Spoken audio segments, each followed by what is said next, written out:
Quizá llegaste a este video en el momento exacto en el que tu mente te necesitaba. Tal vez hoy enfrentaste algo que te hizo cuestionarte, algo que te llevó a pensar que no tienes el control sobre tu propia vida.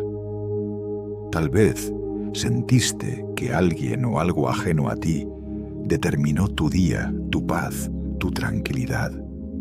Y si es así, tienes que saber que no estás solo en esa sensación, que miles de personas en este mismo momento sienten exactamente lo mismo que tú. Pero también tienes que saber que hace casi 2000 años, un hombre de Córdoba, un filósofo que sería consejero de emperadores y que vivió en la más extrema tensión entre el poder y la virtud, dejó un legado de palabras que podrían transformar precisamente eso que sentiste hoy. Su nombre fue Lucio Anneo Séneca. Y lo extraordinario de Séneca no es solo que fuera un filósofo brillante, sino que fue alguien que vivió sus propias contradicciones, alguien que experimentó en carne viva las mismas tensiones que tú experimentas ahora, cuando tratas de ser una mejor persona en un mundo que no siempre te lo permite. Séneca fue rico cuando predicaba la simplicidad. Fue poderoso cuando enseñaba la humildad. Fue esclavo político de un tirano cuando escribía sobre la libertad interior. Y precisamente esa paradoja, ese conflicto profundo entre lo que vivía y lo que predicaba, es lo que hace sus enseñanzas tan increíblemente relevantes hoy. Esta noche, mientras te sumerges en el descanso, vamos a caminar juntos a través de la vida de este hombre extraordinario. Vamos a ver cómo alguien que tuvo todo el poder del mundo imperial romano en sus manos llegó a la conclusión de que el único poder que realmente importaba era el poder sobre sí mismo. Y cuando termines de escuchar estas palabras, cuando cierres los ojos y te entregues al sueño, espero que algo dentro de ti haya encontrado respuesta a esa inquietud que te trajo aquí. Pero antes de comenzar, quiero invitarte a hacer algo conmigo, algo que Séneca mismo practicaba cada noche. Quiero que cuando termines de escuchar este video, escribas en los comentarios una sola frase, una frase breve que sintetice lo que sientes esta noche, lo que necesitas recordar mañana al despertar. Porque esa práctica de escribir, de hacer consciente lo que sentimos, es precisamente lo que hacía Séneca cada noche para entrenar su mente. Y cuando leas esos comentarios, cuando veas que otros sienten lo mismo, descubrirás que la sabiduría antigua es universal, que trasciende el tiempo, que tú y yo estamos conectados por las mismas preocupaciones que un hombre de hace 2 milenios escribía en el silencio de la noche romana. La frase que quiero que escribas es esta: esta noche la haremos propia. Soy dueño de mi interior, aunque el mundo sea incierto. Escríbela en los comentarios. Interioriza estas palabras mientras duermes. Permítete creer que es verdad, porque para Séneca ya había comprendido profundamente que esto era la única verdad que importaba. Ahora sí, descubramos juntos quién fue este hombre extraordinario. Imagina que nacen 2 hijos el mismo año. Uno nace en las calles de Roma, en el corazón del poder imperial. El otro nace al sur, en Córdoba, en la provincia de Hispania, en lo que hoy es España. El primero tiene el privilegio del centro del imperio. El segundo tiene algo que tal vez sea más valioso: la distancia, la perspectiva, la capacidad de ver la corte romana sin estar completamente atrapado en sus dinámicas desde el inicio. Ese segundo hijo fue Lucio Anneo Séneca, nacido aproximadamente en el año 4 antes de nuestra era. Séneca nació en una familia no solo acomodada, sino verdaderamente rica e influyente. Su padre, Séneca el Mayor, era un escritor famoso, un maestro de la retórica romana, alguien cuyos escritos sobre oradores y discursos eran respetados en toda Roma. Imagina crecer en esa casa, donde desde la infancia escuchas debates sobre ideas, donde ves cómo las palabras bien elegidas pueden mover al pueblo, persuadir al poder, construir argumentos que perduran. Esa atmósfera de pensamiento crítico, de análisis profundo, moldeó al Séneca que llegaría a ser. Cuando era joven, su tía lo llevó a Egipto. Acompañaba al esposo de su tía, que era prefecto de Egipto, y allí, en esa tierra antigua llena de misterios, Séneca entró en contacto con filosofías orientales, con el pitagorismo, con sistemas de pensamiento que iban más allá de lo romano, más allá de lo pragmático. Leyó, estudió, cuestionó. Y aunque en sus primeros años mostró cierta inclinación hacia el misticismo oriental, hacia el vegetarianismo que algunos pitagóricos practicaban, gradualmente su mente fue convergiendo hacia el estoicismo. Cuando finalmente se instaló en Roma de manera permanente, Séneca fue nombrado cuestor, el primer paso significativo en lo que los romanos llamaban el cursus honorum, el camino de las magistraturas. Un hombre provinciano, de origen hispánico, se abría paso en la más estricta jerarquía romana, y lo hizo a través de lo que siempre fue su arma más poderosa, la palabra. Su oratoria brillante, su capacidad para argumentar con elegancia, lo convirtieron en una figura pública de relieve. Los historiadores nos dicen que fue acusado de adulterio durante el reinado de Calígula, una acusación que probablemente fue política más que verdadera. Fue exiliado a la isla de Córcega, un castigo que podría haber destruido a muchos, pero que Séneca transformó en una oportunidad para escribir, para reflexionar, para profundizar en su filosofía. Ahora bien, mientras esto sucedía, mientras Séneca experimentaba el poder, después el exilio, su compromiso con la filosofía estoica se consolidaba. No era un filósofo que viviera en una torre de marfil debatiendo abstracciones, sino alguien que experimentaba en sus propias carnes el sufrimiento, la humillación, la incertidumbre de la fortuna.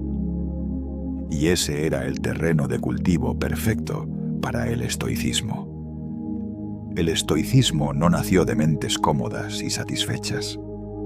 Fue desarrollado por personas que tenían que enfrentar adversidades reales, que necesitaban una filosofía práctica que los ayudara a vivir con dignidad, sin importar lo que el mundo exterior les arrojara.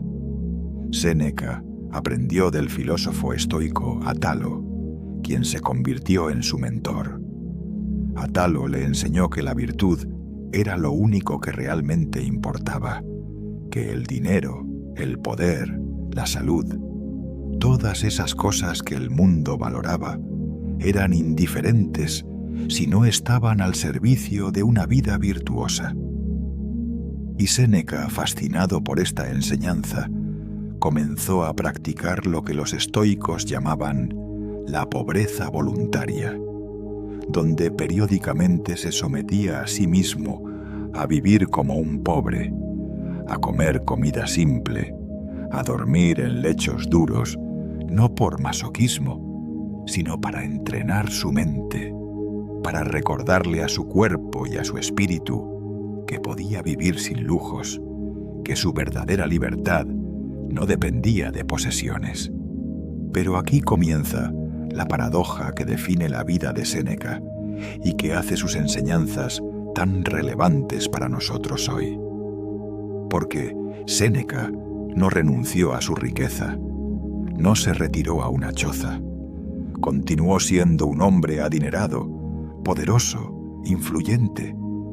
Sus críticos lo acusaban de hipocresía. ¿Cómo podía predicar la austeridad mientras vivía en mansiones? ¿Cómo podía enseñar sobre la virtud mientras se enriquecía con sus cargos públicos? Y Séneca respondió de manera que debería resonar profundamente contigo, que quizá hayas sentido culpa por tener cosas, por tener seguridad, mientras intentas vivir con integridad moral. Séneca argumentaba que lo importante no era tener o no tener cosas, sino mantener la libertad interior frente a esas cosas. El dinero no es malo en sí mismo, decía. Lo malo es cuando el dinero te posee a ti. Lo malo es cuando crees que tu valor depende de tu riqueza, cuando vives con miedo a perderla, cuando luchas desesperadamente por tener más. Pero si tú eres dueño de tu dinero, si lo usas como una herramienta, pero no como el centro de tu vida, entonces no hay contradicción. Puedes ser rico y libre, puedes ser poderoso y virtuoso. La llave está dentro, no fuera. Esta es la razón por la que la vida de Séneca nos habla con tal fuerza hoy.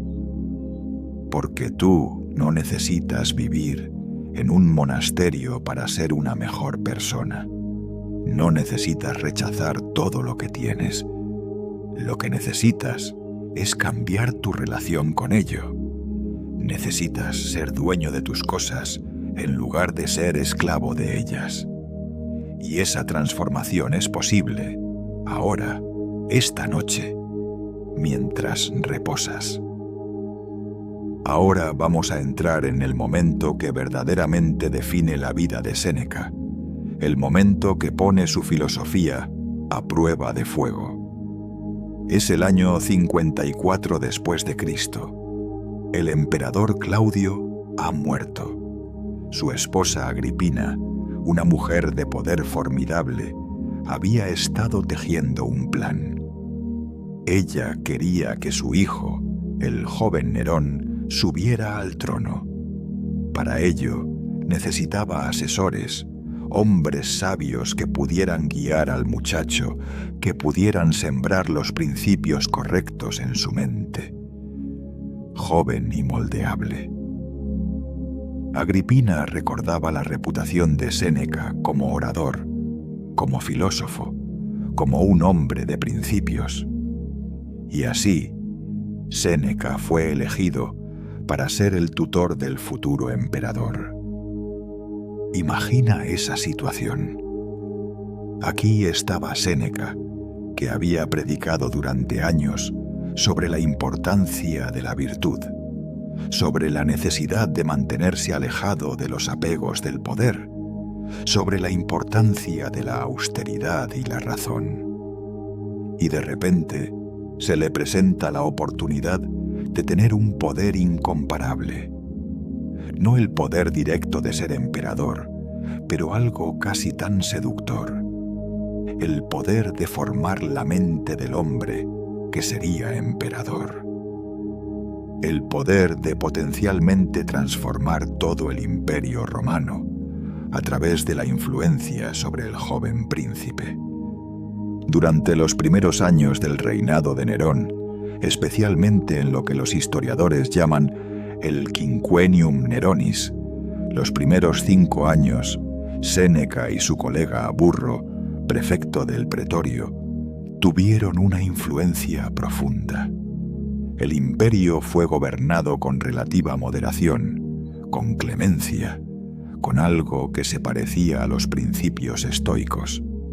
Séneca escribió incluso un tratado llamado Sobre la clemencia, dirigido específicamente a Nerón, intentando convencerlo de que la verdadera grandeza de un emperador no se medía por cuánto poder podía ejercer de manera brutal, sino por su capacidad de moderar ese poder, de usarlo con sabiduría, de perdonar cuando podía.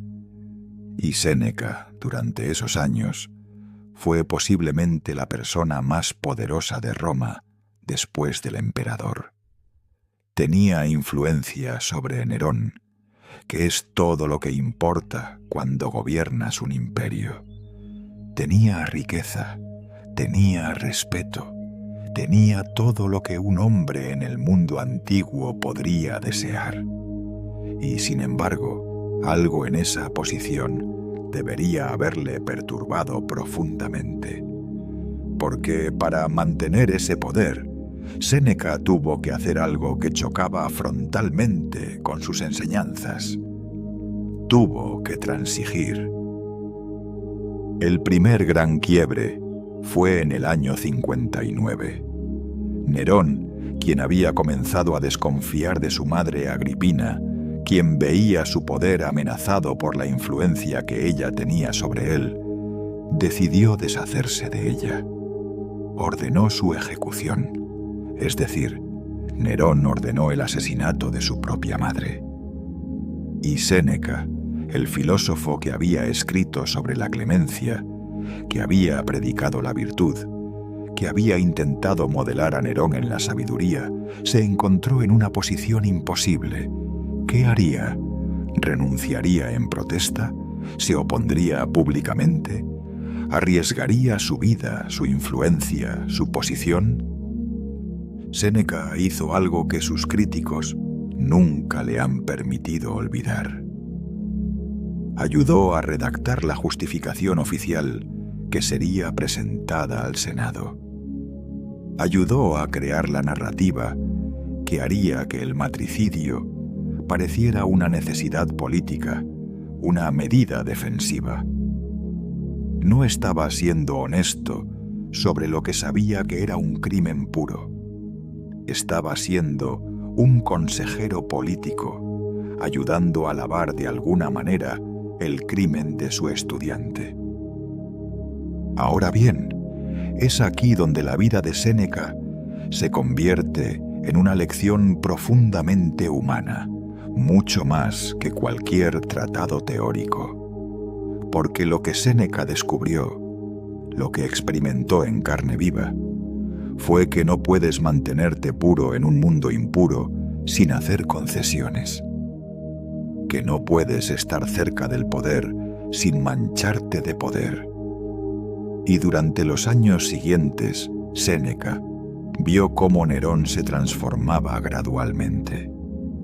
El joven príncipe que había sido moldeable, que había escuchado sus enseñanzas, fue siendo conquistado por los demonios del poder absoluto, por la paranoia, por la crueldad. Séneca fue siendo desplazado lentamente del círculo íntimo. Nuevas influencias llegaron a Nerón, hombres como Tigelino, un prefecto del pretorio que no predicaba virtud, sino que alimentaba los instintos más bajos del emperador. Séneca veía cómo su influencia se disolvía, cómo Nerón iba cometiendo actos cada vez más atroces. Actos que Séneca nunca habría podido convencer al joven príncipe de cometer años antes.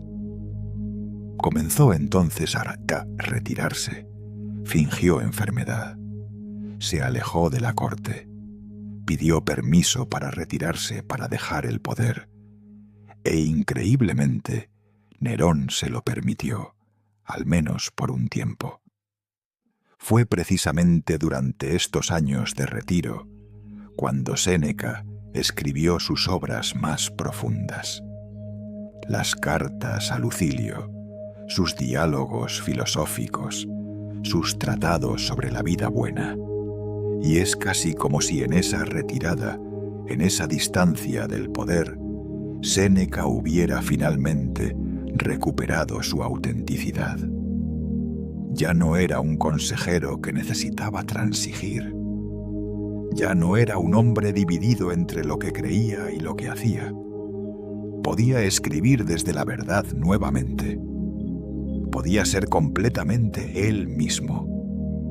Pero la paradoja de su vida no terminaría allí, porque en el año 65, en lo que sería su último acto, Séneca descubriría que incluso su retiro no lo había mantenido seguro. Cuando Nerón ordenó su muerte, Séneca comprendió finalmente algo que toda su filosofía había estado tratando de enseñar: que la seguridad externa es una ilusión, que el único reino que nos pertenece verdaderamente es el reino interno, y que incluso eso puede ser arrebatado solo si consentimos que sea arrebatado. Y en ese momento final, Séneca actuaría de manera que revelaría si todo lo que había escrito era verdad o solo palabras hermosas. Ahora vamos a explorar quizá la obra más importante que Séneca dejó para la posteridad. Las cartas a Lucilio, también conocidas como epístolas morales. Estas no son cartas ordinarias, no son correspondencia sobre negocios o sobre cotilleos de la corte. 124 cartas agrupadas en 20 libros, escritas durante los últimos años de la vida de Séneca, probablemente entre los años 62 y 64, cuando Séneca estaba en su retiro, cuando tenía casi 60 años, cuando sabía que su tiempo en este mundo se iba acortando. ¿A quién le escribía? A un hombre llamado Lucilio, cuya identidad exacta los historiadores no conocen completamente. Sabemos que era un procurador romano, alguien en una posición de autoridad, alguien que probablemente era más joven que Séneca, alguien que le pidió consejo, que le pidió que compartiera su sabiduría. Y Séneca respondió escribiendo, semana tras semana, carta tras carta, reflexión tras reflexión. Y lo extraordinario es que aunque estas cartas fueron dirigidas a una persona específica, aunque fueron escritas para un contexto particular de la Roma antigua, hablan directamente a cualquiera que las lea hoy, en cualquier momento, en cualquier lugar. ¿Por qué? Porque Séneca no escribía sobre teoría abstracta. Escribía sobre la vida real, sobre los problemas reales que afectan a personas reales. Escribía sobre cómo manejar la ira, sobre cómo usar el tiempo adecuadamente, sobre cómo mantener amistades verdaderas, sobre cómo enfrentar el miedo a la muerte, sobre cómo vivir con integridad cuando estás rodeado de corrupción. Eran cartas de un maestro a su discípulo, pero también eran la confesión de un hombre maduro que había vivido, que había fallado, que había aprendido y que quería traspasar esa sabiduría acumulada a alguien que viniera después. Lo que hace a las cartas tan especiales es el tono. Séneca no escribe como un profesor que está por encima de todo, como alguien que tiene todas las respuestas y las está compartiendo desde una posición de superioridad. Escribe como un ser humano a otro. Frecuentemente admite sus propias luchas, sus propias fallas. En una carta describe su día, cómo se levanta, cómo pasa el tiempo entre la lectura y el ejercicio ligero, cómo come frugalmente. No está presentando un ideal inalcanzable. Está describiendo cómo un hombre real intenta vivir de acuerdo a sus principios, con todos los desafíos que eso implica. Una de las cartas más famosas es la primera, sobre el valor del tiempo. Séneca escribe: «Libérate de ti mismo por tu propio bien. Recupera y conserva el tiempo que hasta ahora te han quitado, o te han robado, o se te ha escapado». Y luego añade algo que debería golpearte como un puño en el pecho. La pérdida de tiempo más bochornosa es la que tiene lugar por descuido, porque el tiempo es el único recurso que no se puede reemplazar. Puedes recuperar dinero, puedes recuperar salud, pero el tiempo que pasó desapareció para siempre. ¿Cuántas horas has pasado hoy haciendo algo que no querías hacer? ¿Cuántas horas consumidas por preocupación sobre cosas que no puedes controlar? ¿Cuántas horas dedicadas a compararte con otros, a quejarte, a aplazar lo que realmente importa? Séneca lo comprendía. Por eso escribía estas cartas. Porque veía cómo el tiempo de la gente se disolvía, se desperdiciaba en frivolidades, en actividades que no contribuían a nada, en el servicio a maestros que no merecían ese servicio. Otra carta, crucial, trata sobre la amistad. Séneca discute la diferencia entre tener muchos conocidos y tener amigos verdaderos. Escribe sobre cómo los buenos amigos nos ayudan a ser mejores, cómo debemos elegir con cuidado a aquellos con quienes compartimos nuestras vidas. En el contexto moderno, en un mundo donde tenemos cientos de amigos en redes sociales, pero donde muchas personas reportan una soledad profunda, estas palabras son más relevantes que nunca. Hay cartas sobre la brevedad de la vida que se conectan con su tratado anterior, De Brevitate Vitae, pero que ahora están teñidas de una urgencia personal. Séneca, que estaba envejeciendo, que sabía que su fin se acercaba, escribía a su discípulo recordándole que la muerte no espera a que estemos listos, que cada día que amanece podría ser el último. No lo hacía para aterrorizar a Lucilio, sino para despertarlo, para hacerle comprender que cada momento cuenta, que la vida es demasiado preciosa para desperdiciarla. Hay cartas sobre cómo superar el miedo, sobre cómo enfrentar la pobreza, sobre cómo mantener la independencia mental, incluso cuando tu cuerpo está sometido a circunstancias difíciles. Hay cartas que son prácticamente curaciones de heridas emocionales, que son terapia antes de que existiera la psicoterapia moderna. Y todo está permeado por una cualidad que es rara en la escritura filosófica: la intimidad, la vulnerabilidad, la humanidad.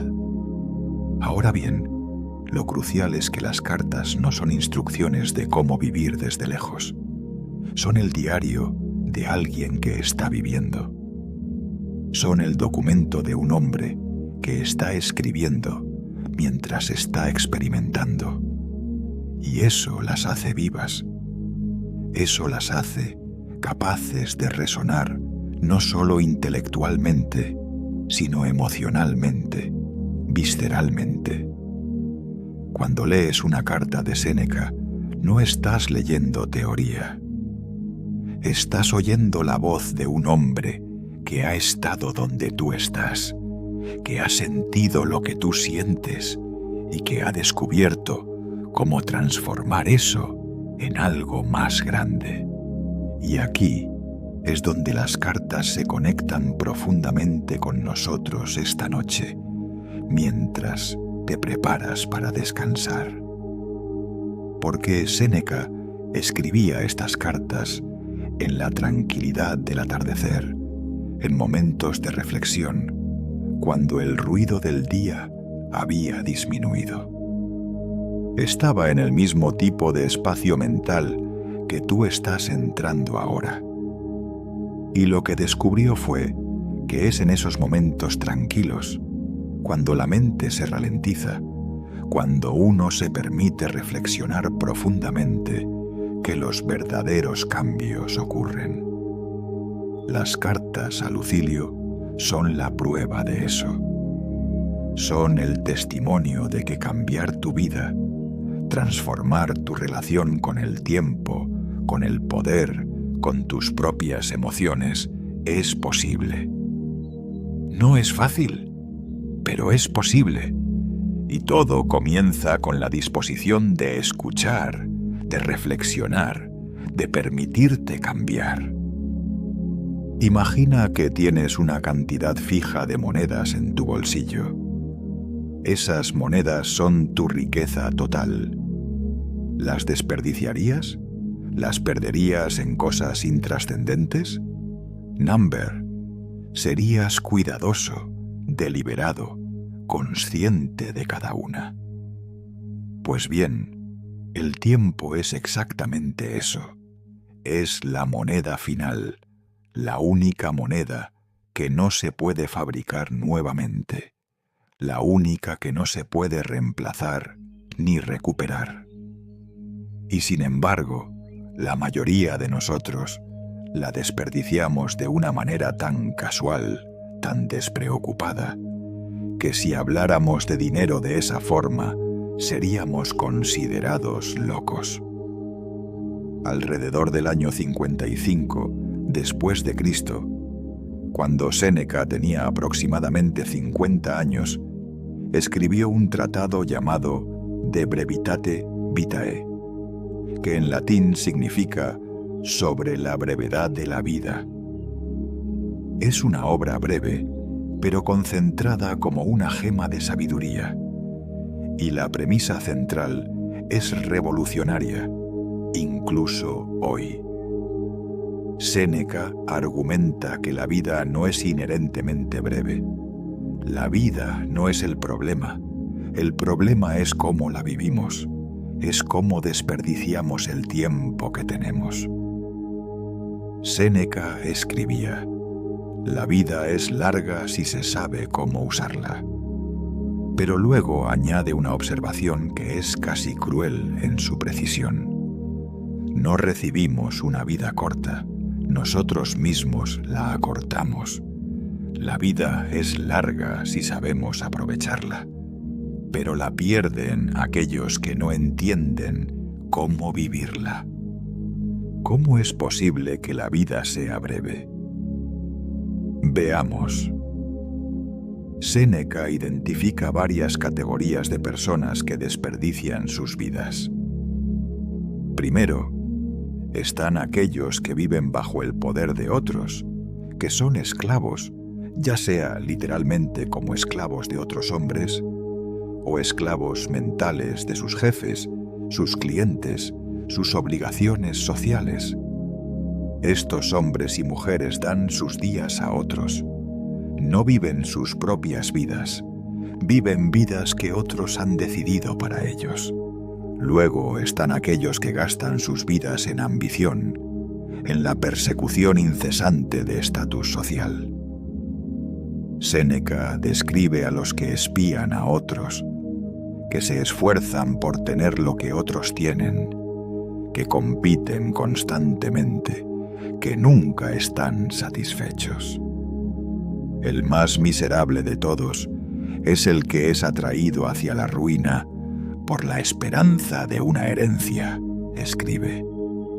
En otras palabras, hay personas que sacrifican sus vidas presentes esperando una ganancia futura que podría no llegar nunca. Está el caso de aquellos que están, en lenguaje moderno, completamente distraídos. Séneca habla de los viajeros perpetuos, de los que siempre están buscando algo, pero nunca encuentran nada, de aquellos que se distraen continuamente con pequeños placeres, con entretenimiento trivial. En términos modernos, son personas que están constantemente mirando sus teléfonos, que saltan de una cosa a otra, que nunca se detienen lo suficiente para preguntarse a dónde están realmente yendo. Ahora es increíble cuánto de esto describe nuestro mundo actual. Hemos creado sistemas que hacen exactamente eso. Los algoritmos de redes sociales están específicamente diseñados para atraparte en un ciclo de distracción. Tu trabajo, tus obligaciones, tus compromisos sociales, todos ellos conspiran para que no tengas tiempo para ti. Tu propio teléfono, con todas sus notificaciones, está diseñado para fragmentar tu atención en 100 piezas pequeñas. ¿Y cuál es el resultado? Séneca observa que al final de la vida, la gente se da cuenta del desperdicio. Al final, ves tu vida completa y ves qué pasó, que se disolvió, que no hiciste las cosas que realmente querías hacer, que no pasaste tiempo con las personas que realmente amabas, que aplazaste, pospusiste, dilataste, y ahora no hay tiempo izquierdo. Pero Séneca no es solo un profeta de la ruina, también es un maestro de la transformación, porque su conclusión, después de todo este análisis del desperdicio, es esperanzador. Dice que si comprendes la brevedad de la vida, si realmente lo internalizar, puedes cambiar. Puedes comenzar a ser deliberado. Puedes comenzar a preguntarte: ¿voy a pasar esta hora de una manera que mi yo futuro, en el lecho de muerte, estaría orgulloso de haber pasado? En el contexto del estoicismo, esto se convierte en una herramienta filosófica llamada a veces predicación del mal, pero más precisamente memento mori, que significa recuerda que morirás. No es nihilismo, no es depresión, es un ejercicio de claridad.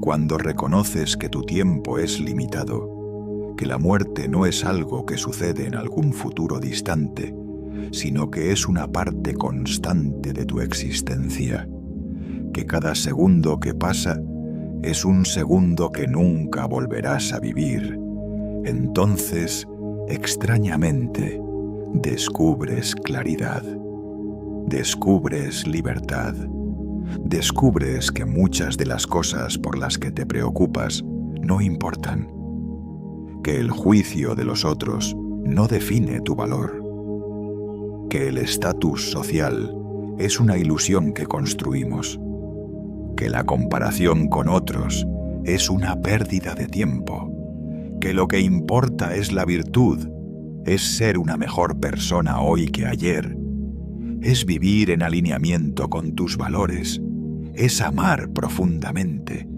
es aprender, es crecer.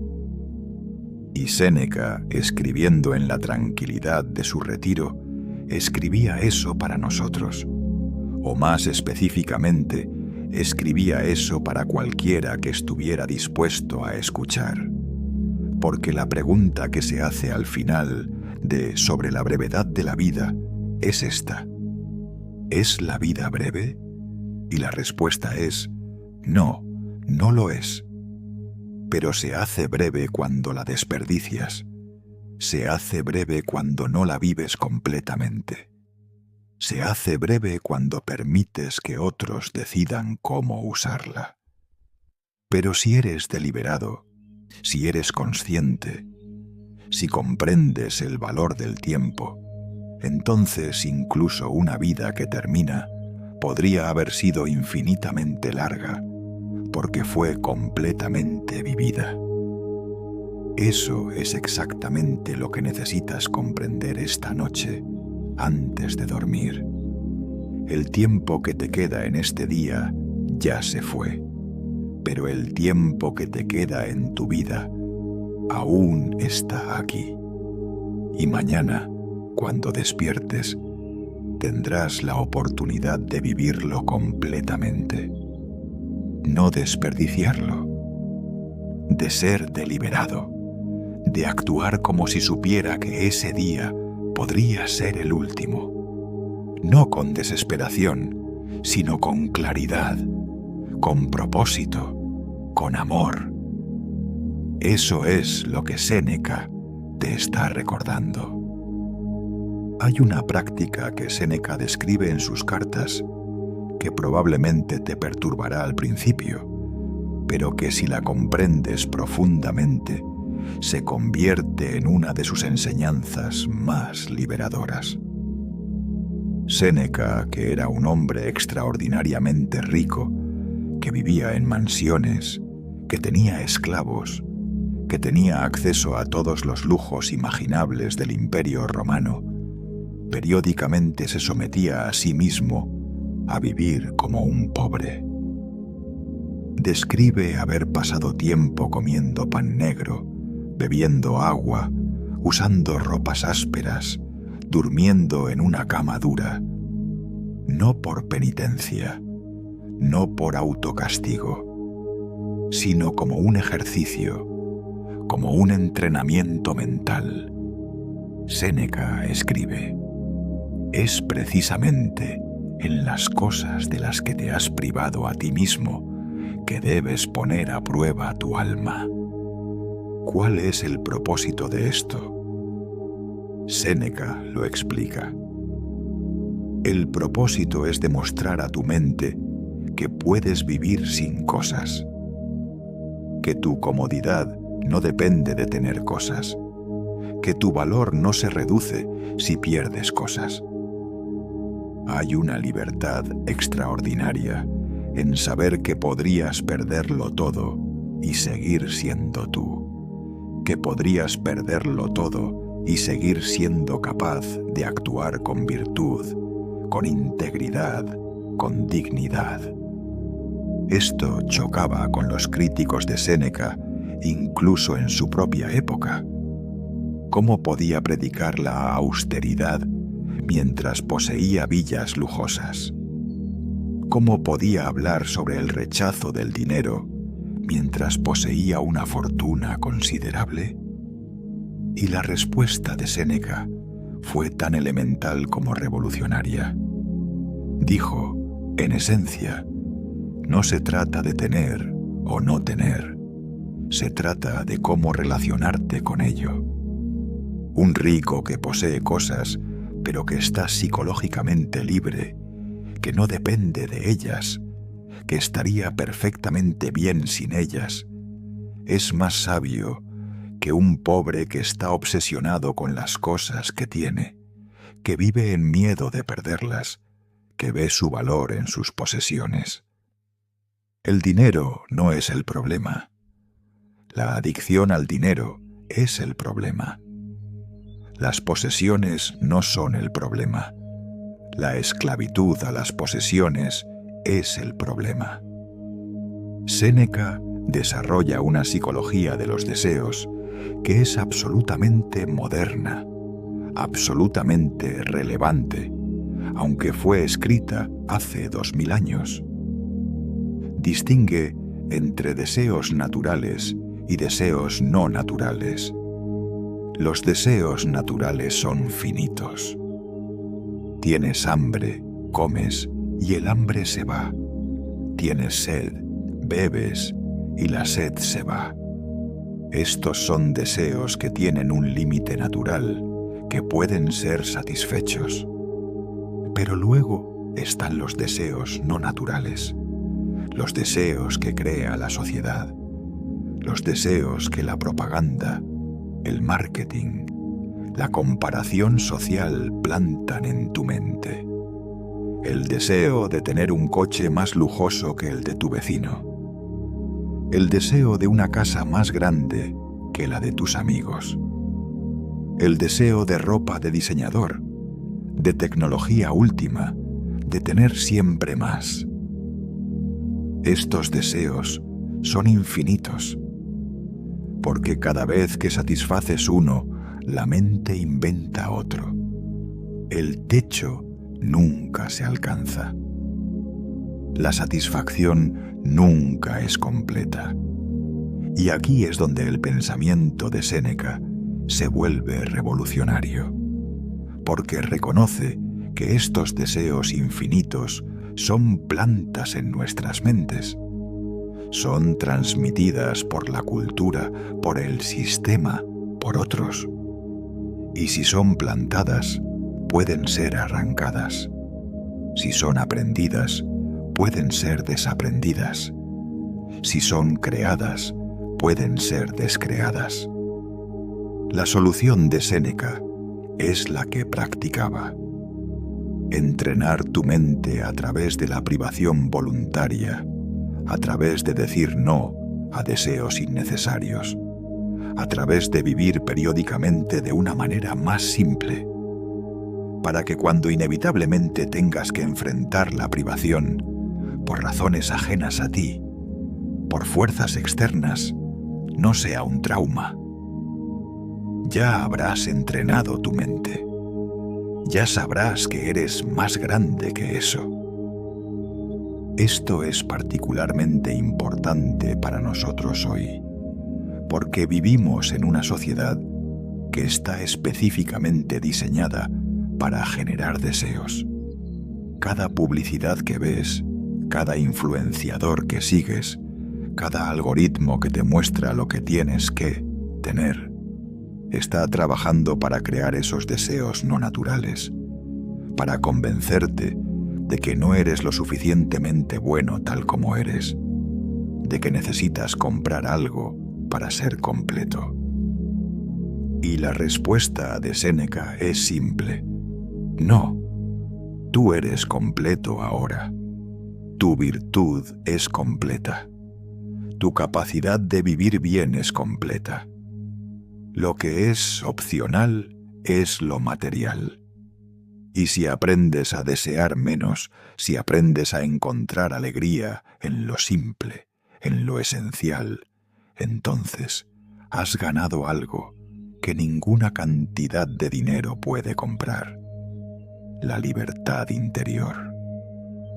Por eso es tan importante esta noche. Mientras descansas, mientras sumerges tu mente en la tranquilidad, es un buen momento para preguntarte: ¿cuáles de mis deseos son verdaderos deseos? ¿Y cuáles son deseos plantados por otros? ¿De cuáles de mis posesiones soy dueño? ¿Y cuáles me poseen a mí? ¿Estaría bien si perdiera esto? ¿Mi paz dependería de eso? Y cuando despiertes mañana, considera hacer lo que Séneca hacía. Come algo simple. Viste algo que no sea tu ropa favorita. Camina en lugar de tomar un coche. No es castigo, es liberación, es entrenamiento. Es recordarle a tu mente que eres más grande que tus cosas, que tu valor no se reduce sin ellas, que puedes ser feliz y libre sin importar tu circunstancia exterior. En el corazón del estoicismo de Séneca hay una práctica que es tan simple y tan profunda que cambió la vida de cualquiera que la haya practicado. Es la práctica del autoexamen nocturno. Y es exactamente lo que Séneca hacía cada noche antes de acostarse. Es lo que queremos explorar contigo esta noche, porque es una herramienta que puedes usar a partir de hoy esta misma noche para transformar tu vida. Séneca describe en una de sus cartas cómo ejecutaba esta práctica. Escribió: «Cuando han retirado de mi vista la luz y se ha dormido mi esposa, conocedora ya de mis costumbres, examino toda mi jornada y repaso mis hechos y mis dichos. Nada me oculto yo, nada paso por alto. ¿Por qué razón, pues, voy a temer algo a consecuencia de mis errores cuando puedo decirme, mira de no hacer eso más? Por ahora te perdono. ¿Ves la sutil brillantez aquí?». Séneca no estaba inventando culpa, no estaba flagelándose por sus errores. Estaba siendo honesto consigo mismo. Estaba examinando el día con claridad, sin justificaciones, sin excusas. Y luego estaba perdonándose, pero no sin haber aprendido. Estaba diciendo: visto esto que sucedió, visto cómo respondí, ¿cómo responderé diferente la próxima vez?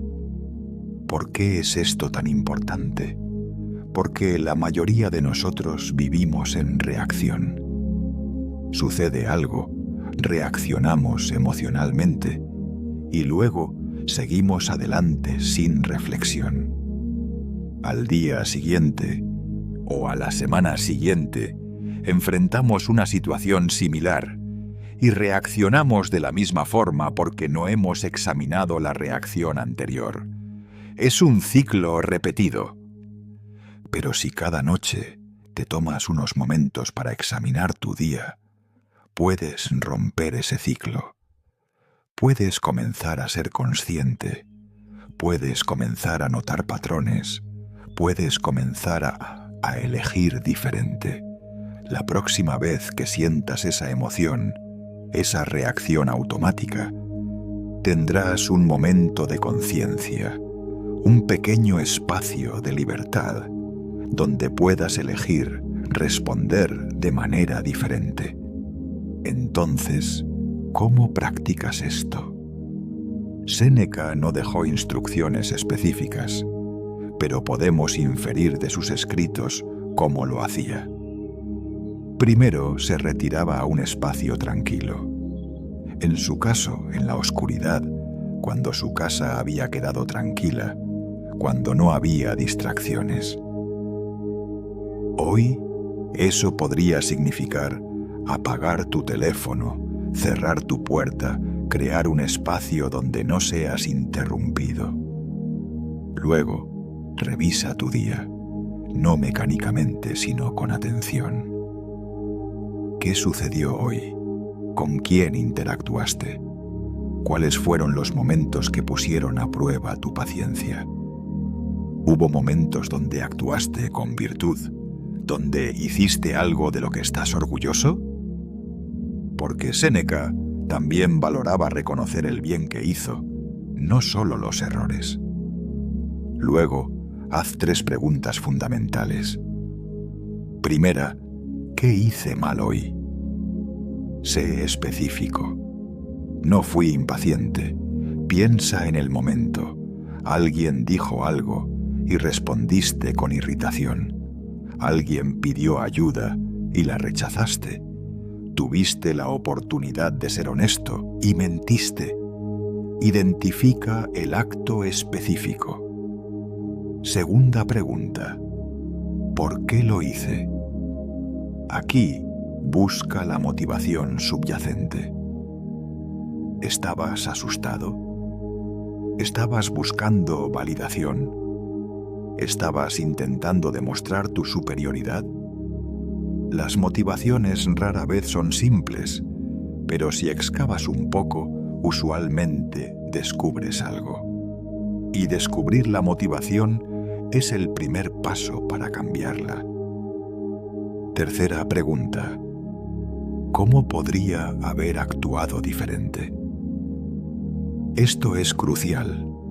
No es suficiente sentir culpa. No es suficiente reconocer el error. debes imaginar la alternativa. ¿Cuál hubiera sido la acción virtuosa en esa situación? ¿Qué hubiera hecho si hubiera actuado desde mi mejor yo? Imagina la alternativa vívidamente. Ensayar mentalmente la respuesta correcta. Prepara tu mente para elegir esa respuesta la próxima vez. Finalmente, perdónate.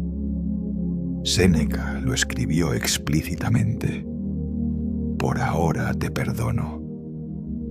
No es esconder el error, no es minimizarlo, es reconocerlo, aprender de él y soltarlo.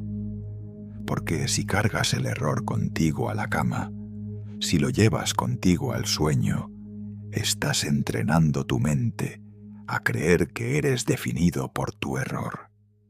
Pero tú no eres definido por un error. Eres definido por tu capacidad de aprender y cambiar. Y luego, cuando haces esto, cuando practicas esta reflexión honesta, pero compasiva, algo extraordinario sucede.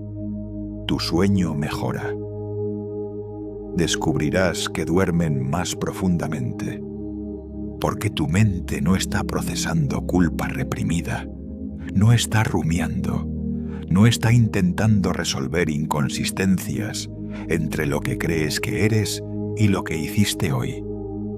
Tu mente ha sido honrada, ha sido escuchada y ahora puede descansar. Hay un mecanismo neurológico en esto.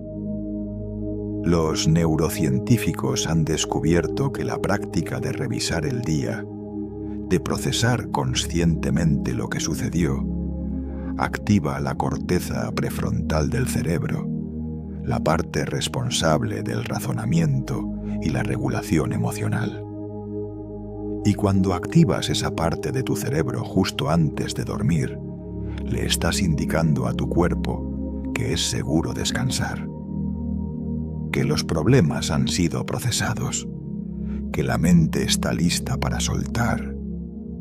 Es por eso que los antiguos estoicos, sin comprender la neurociencia, comprendían intuitivamente algo que es completamente verificado por la ciencia moderna. La reflexión consciente, honesta y compasiva es una de las herramientas más poderosas para transformar tu vida y mejorar tu bienestar. Entonces, esta noche, cuando estés en la cama, cuando hayas apagado las luces, permítete hacer este ejercicio. No necesita tomar más de 10 o 15 minutos. Revisa tu día. Identifica qué salió bien, qué salió mal. Pregúntate por qué. Imagina alternativas y luego perdónate. Suelta el día y permítete dormir profundamente, sabiendo que mañana tendrás la oportunidad de ser un poco mejor, de elegir un poco más sabiamente, de vivir un poco más virtuosamente. Eso es lo que Séneca practicaba, y eso es lo que está disponible para ti ahora. Hemos llegado a la parte final de la vida de Séneca, y es aquí donde toda su filosofía se pone a prueba. No en teoría, no en las palabras seguras de sus cartas, sino en el momento en que la muerte está golpeando a su puerta. Es el año 65 después de Cristo. Séneca tiene aproximadamente 61 años. Y el emperador Nerón, ese mismo joven que Séneca tuvo en sus manos, que intentó moldear, que intentó enseñar virtud, ha llegado a un lugar donde incluso su antiguo tutor es una amenaza. Aquí es donde la historia se vuelve compleja. No fue una simple ejecución ordenada por un tirano irracional. O bueno, fue parcialmente eso. Pero primero hubo una conspiración. En el año 65, Varios senadores romanos, ciudadanos prominentes y miembros de la Guardia Imperial conspiraron contra Nerón. Lideraban el esfuerzo un hombre llamado Cayo Calpurnio Pisón. El objetivo era matar a Nerón y reemplazarlo con alguien más apto para gobernar. Era un intento de regicidio. La conspiración fue descubierta. Y una vez descubierta, Nerón hizo lo que siempre hacían los gobernantes paranoicos. Comenzó a purgar. Ordenó la ejecución de sospechosos, de enemigos, de cualquiera que pudiera ser una amenaza. Fue un baño de sangre en la élite romana. Y en esa lista de los condenados apareció el nombre de Séneca. Ahora bien, la pregunta histórica es si Séneca estuvo realmente involucrado en la conspiración. La evidencia sugiere que probablemente no. Es más probable que Nerón simplemente decidió que era tiempo de deshacerse de su antiguo consejero, de alguien que sabía demasiado, que había sido demasiado cercano al poder, que representaba una amenaza potencial. O tal vez simplemente fue un acto de paranoia, de eliminar a alguien a quien una vez fue cercano para garantizar su lealtad, una lección para otros. El historiador Tácito nos proporciona el relato más detallado de lo que sucedió. Cuenta que se envió a un tribuno llamado Silvano para informar a Séneca de su sentencia de muerte.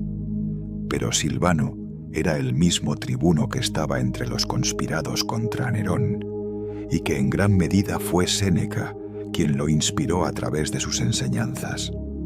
Se dice que Silvano fue a Séneca, vio la dignidad en el rostro del filósofo, vio en el viejo maestro la encarnación de todo lo que había enseñado, y fue incapaz de ordenarle directamente que se suicidara.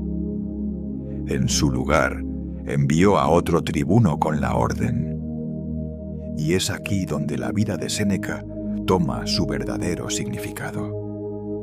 Porque cuando Séneca recibió la noticia de su condena, cuando supo que iba a morir, no se quejó, no suplicó, no se apoyó en su riqueza, en su estatus, en su influencia anterior. Hizo lo que muchos senadores romanos de rango hacían en esas circunstancias.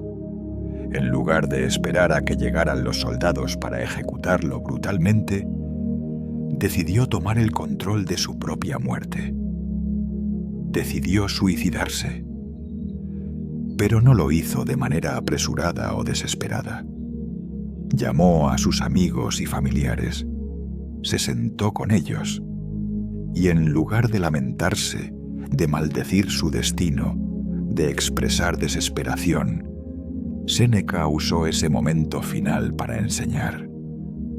Habló sobre filosofía. Recordó a sus amigos los principios del estoicismo. Fue compasivo, fue tranquilo, fue lo opuesto a lo que hubiera esperado cualquiera en esa situación. Cuando comenzó el proceso del suicidio, se dice que Séneca se cortó las venas de brazos y piernas. Pero el proceso fue lento. La sangre no fluía tan rápidamente como se esperaba. Entonces, en un acto que podría considerarse desesperado, pero que en realidad fue deliberado, pidió que lo llevaran a un baño caliente.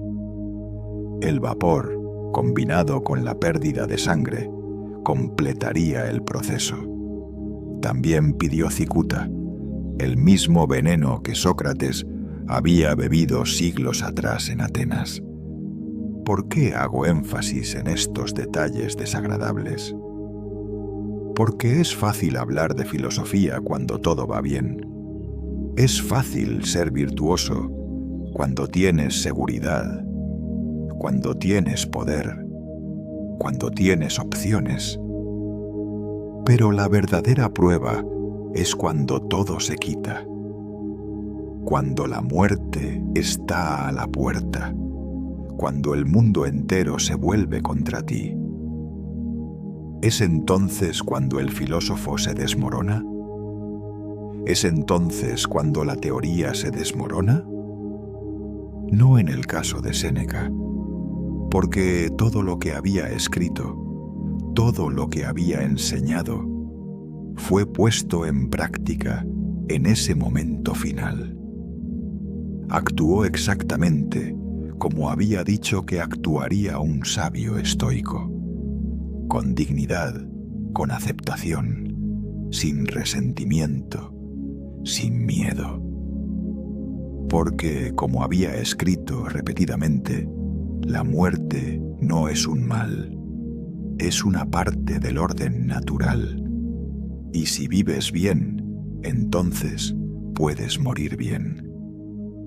Hay algo profundamente perturbador y profundamente hermoso en esta escena.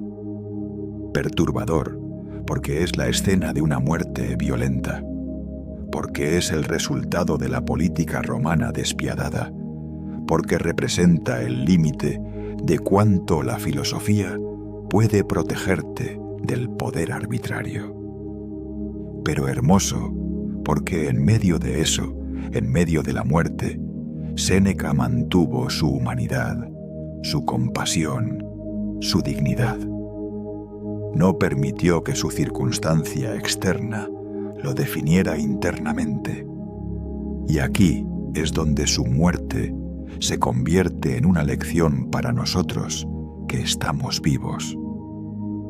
Porque lo que Séneca demostró fue esto: tu vida puede estar fuera de tu control, pero tu muerte puede ser suya. Tu circunstancia puede ser determinada por otros, pero tu respuesta a esa circunstancia es siempre tuya. No puedes controlar si Nerón te condena a muerte, pero puedes controlar cómo recibes esa condena. No puedes controlar si tus planes se desmoronan, pero puedes controlar cómo responde tu espíritu. La muerte de Séneca fue, en efecto, su última carta a Lucilio, su última enseñanza. Fue la culminación de todo lo que había escrito. Demostró que el estoicismo no es un juego intelectual, es una forma de vivir, una forma de morir. Es la convicción de que tu verdadero poder, tu verdadera libertad, reside en tu interior, en tu capacidad de elegir, en tu integridad, en tu carácter. Y eso ningún emperador, ninguna circunstancia adversa puede arrebatarte a menos que lo permitas. Si bien el estoicismo es a menudo presentado como una escuela monolítica, como si todos los estoicos enseñaran exactamente lo mismo, la realidad es mucho más matizada. Y para comprender completamente la contribución única de Séneca, necesitamos situarlo dentro del contexto más amplio de la tradición estoica. Porque aunque Séneca fue un estoico verdadero, fue un tipo particular de estoico, uno que adaptó la filosofía a su tiempo y a sus circunstancias, de una manera que era tanto fiel a la tradición como innovadora. Comenzamos con los primeros estoicos, los antiguos estoicos del período helenístico. Había hombres como Zenón de Citío, el fundador de la escuela, y sus sucesores inmediatos. Estos primeros estoicos eran más rigurosos, más puristas. Su filosofía tendía hacia lo que podríamos llamar una austeridad casi absoluta. Creían que casi todas las cosas externas eran indiferentes, que lo único que realmente importaba era la virtud. Creían en la apatía, que a menudo es mal interpretada como falta de emoción, pero que realmente significaba libertad de las pasiones destructivas. Luego viene Epícteto, otro de los grandes exponentes del estoicismo, que vivió aproximadamente en la misma época que Séneca, aunque en diferentes partes del imperio. Epícteto fue esclavo la mayor parte de su vida, literalmente. Fue propiedad de otros hombres, y su filosofía lleva el sello de esa experiencia. Epícteto enseñaba que lo único que nos pertenece verdaderamente es nuestra facultad de elección, nuestra voluntad, nuestro poder de asentir o disentir a las impresiones que recibimos del mundo. Porque incluso si tu cuerpo es un esclavo, tu mente es libre. Nadie puede obligarte a creer algo que no quieres creer. Nadie puede obligarte a desear algo que no quieres desear. Luego está Marco Aurelio, que vivió casi un siglo después de Séneca. Marco Aurelio fue emperador, así como Séneca fue el consejero de un emperador. Pero Marco Aurelio llegó al poder en una época de crisis, guerras, plagas, inestabilidad.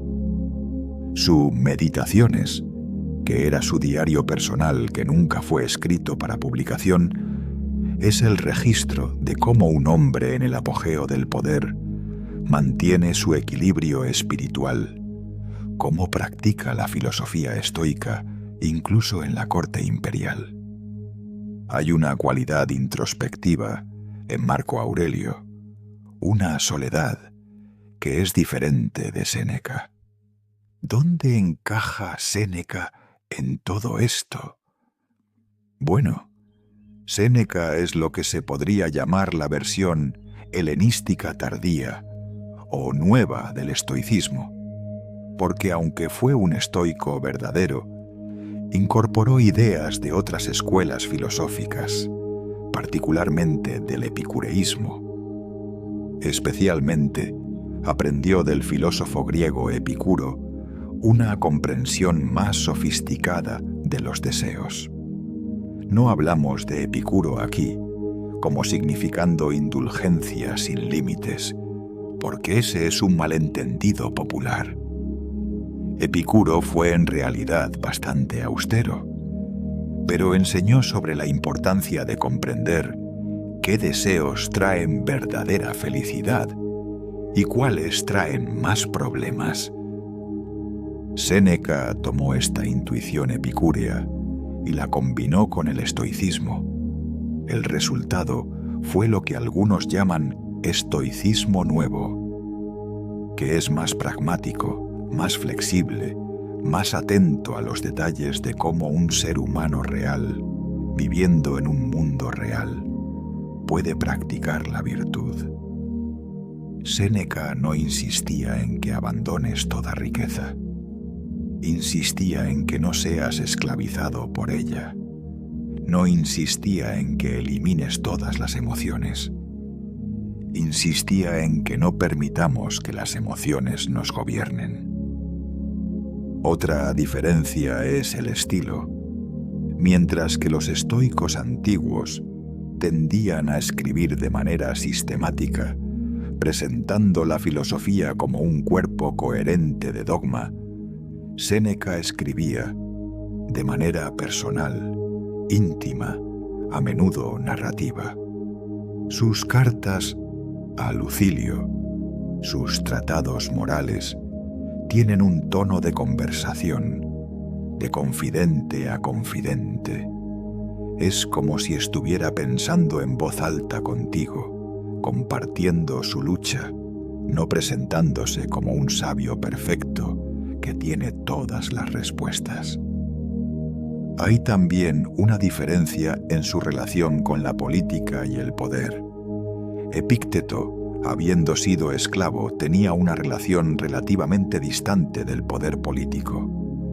Marco Aurelio, siendo emperador, estaba completamente inmerso en él.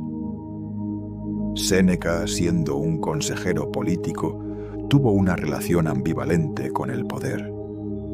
Reconocía que el poder podía ser un lugar donde practicar la virtud, pero también que el poder era peligroso, que podía corromper.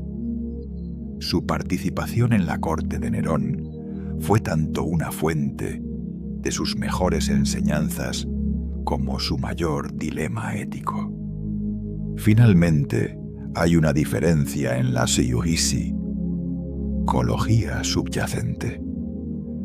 Los estoicos antiguos veían el universo como regido por la razón divina, la que llamaban el logos. Todo lo que sucede es parte de un orden racional perfecto.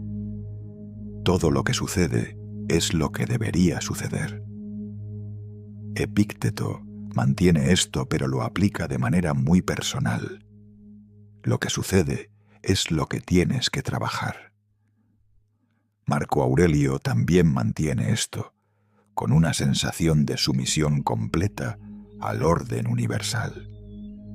Pero Séneca, aunque acepta la noción del logos, parece más interesado en la psicología práctica de cómo un individuo maneja su vida momento a momento, que en las metafísicas cósmicas. Lo que esto significa es que Séneca es en muchos sentidos el estoico más moderno, el que más resuena con las preocupaciones psicológicas contemporáneas. Cuando los terapeutas cognitivo-conductuales desarrollaron sus técnicas en el siglo XX, descubrieron que estaban, en efecto, redescubriendo mucho de lo que Séneca había enseñado. La idea central de que tus pensamientos crean tus emociones, que al cambiar tus pensamientos puedes cambiar tus emociones, que la salud mental es fundamentalmente una cuestión de cómo interpretas eventos, no de los eventos en sí. Esto es todo. Séneca. Así que cuando te acercas a Séneca esta noche, cuando lees sus palabras o escuchas sus enseñanzas, recuerda que estás recibiendo una interpretación del estoicismo que es tanto antigua como contemporánea. Es el estoicismo filtrado a través de alguien que vivió en el poder, que fue corrompido por el poder, que sufrió a causa del poder y que aún así encontró el camino de vuelta a la virtud. Es el estoicismo de alguien que sabía que la vida es difícil, que la perfección es imposible, pero que la mejoría continua, la práctica diaria, la reflexión honesta, todo eso es posible. Todo eso está disponible para ti. Hemos viajado juntos a través de la vida de Séneca. Hemos visto su ascenso desde Córdoba a Roma, su riqueza, su poder, su cercanía a un tirano, su retiro a la filosofía y finalmente su muerte con dignidad. Y ahora, mientras nos acercamos al final de esta reflexión nocturna, es importante preguntarse, ¿por qué importa todo esto? ¿Qué tiene que ver la vida de un filósofo romano que murió hace casi 2000 años con tu vida ahora, aquí, esta noche? La respuesta es esta. Séneca enfrentó exactamente los mismos dilemas que tú enfrentas. Quería vivir virtuosamente en un mundo que no siempre recompensaba la virtud.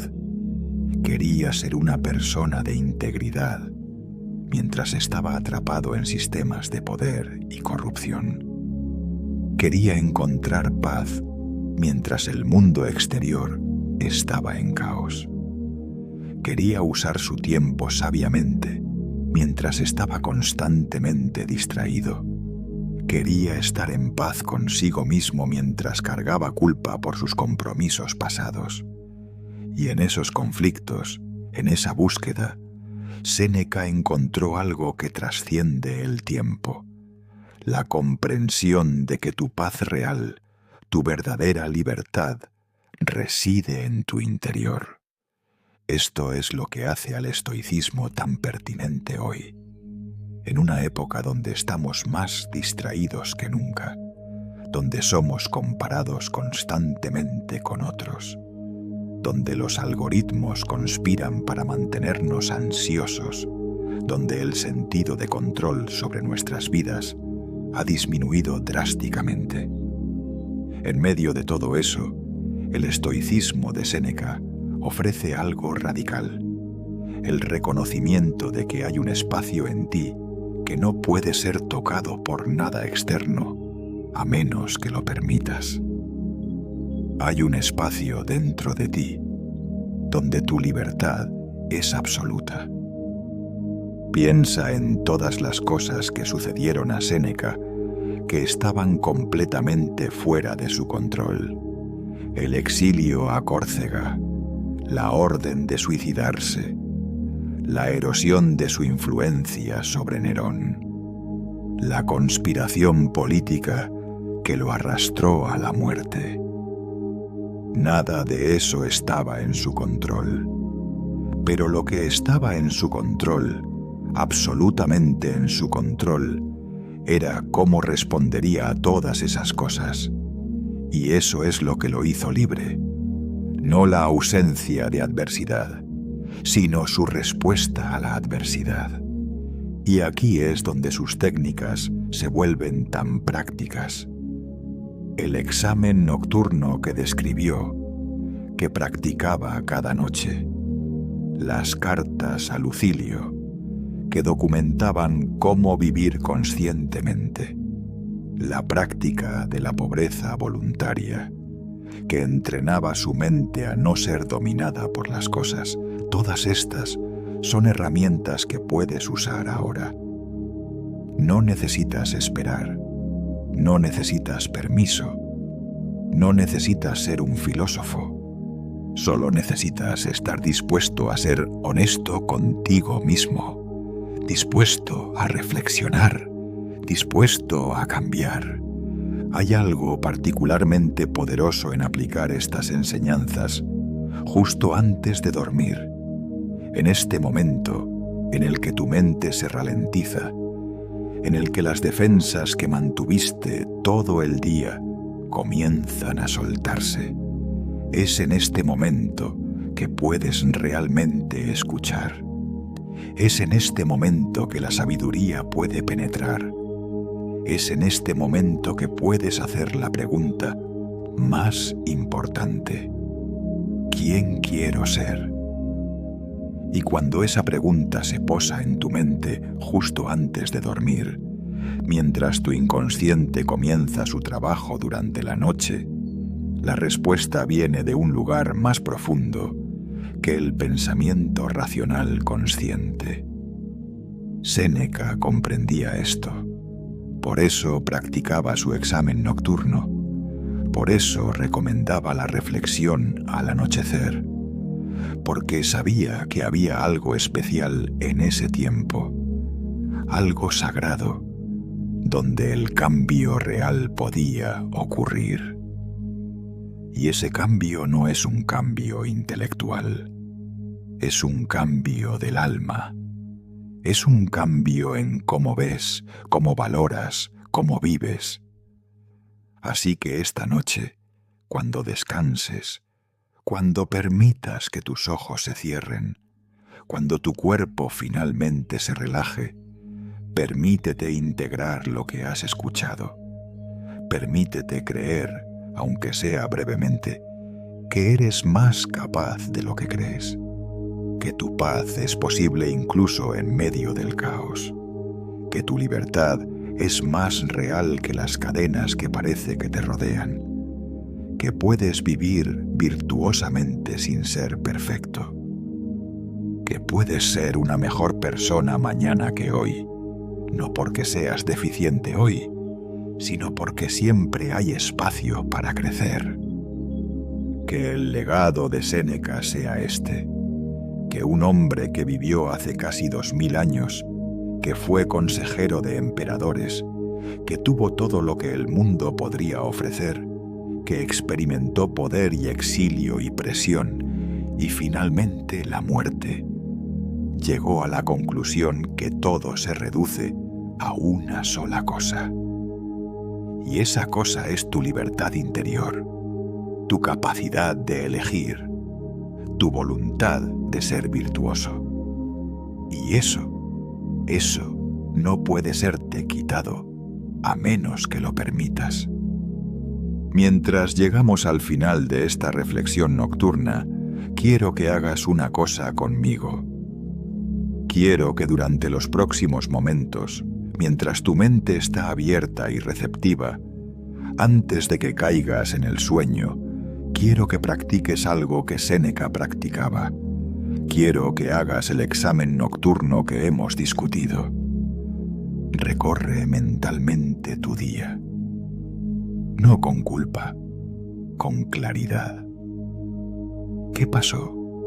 ¿Con quién interactuaste? ¿Hubo momentos en los que fuiste más de lo que normalmente eres? ¿Hubo momentos en los que fuiste menos? ¿Quién querías ser hoy y quién fuiste en cambio? No juzgues, solo observa, sé honesto contigo mismo, porque esa honestidad, esa claridad, es el primer paso hacia el cambio. Y luego, haz un acto de autocompasión. Perdónate. Dite a ti mismo lo que Séneca se decía. Por ahora te perdono, pero mañana intenta hacerlo mejor. Suelta el día, suelta la culpa, suelta la vergüenza, porque cargar todo eso a la cama contigo es envenenar tu sueño, es envenenar tu despertar.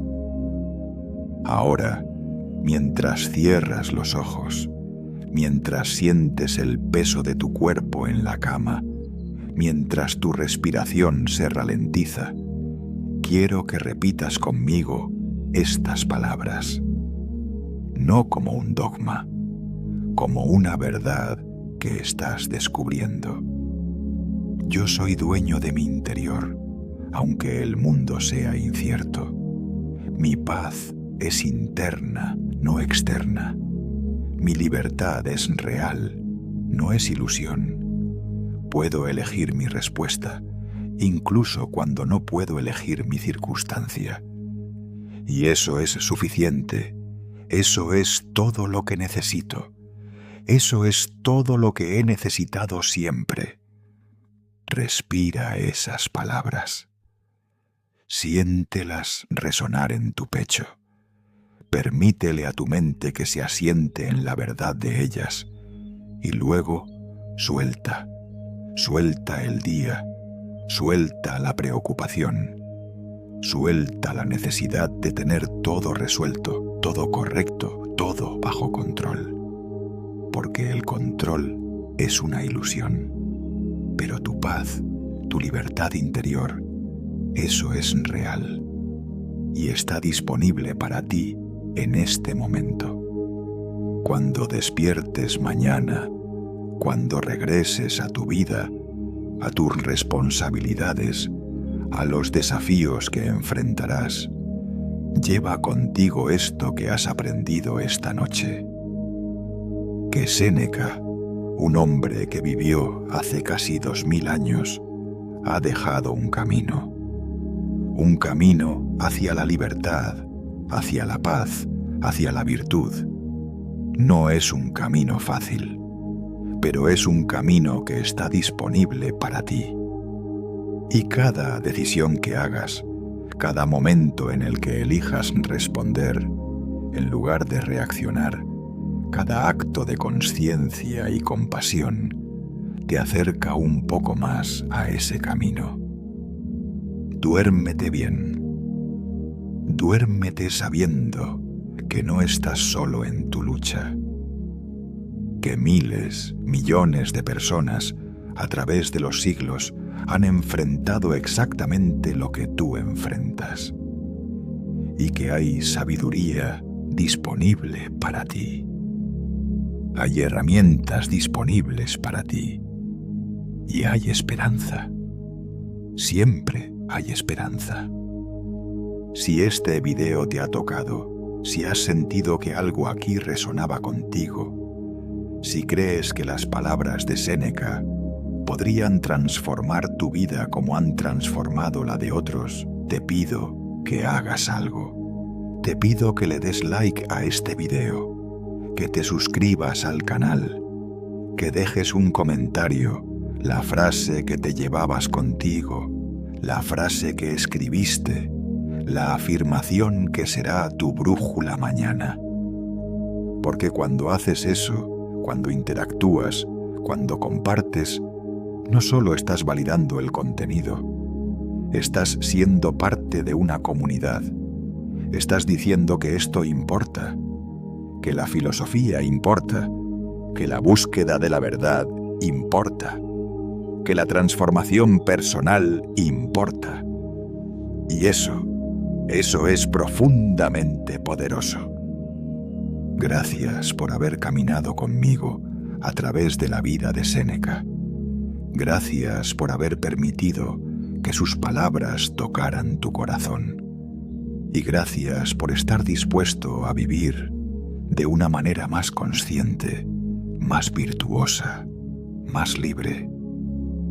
Ese es el verdadero legado de Séneca, no sus palabras, sino cómo sus palabras se vuelven vida en ti.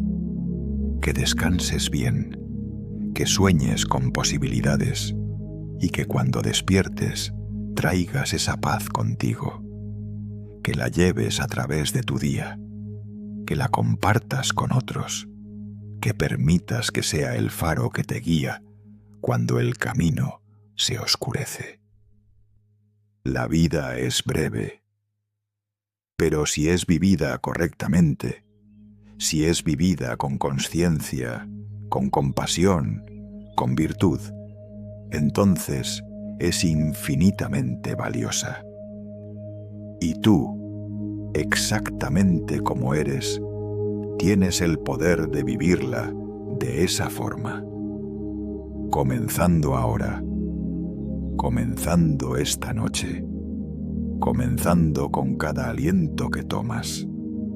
Que duerman en paz, que duerman con la certeza de que mañana es otro día, otra oportunidad, otra chance de ser quienes verdaderamente quieren ser. Eso es lo que Séneca te dejó. Eso es lo que llevas contigo al sueño. Eso es lo que te espera cuando despiertes. Buenas noches. Que tu sueño sea profundo, que tu despertar sea claro y que tu vida, a partir de este momento, sea así, cada vez más propia.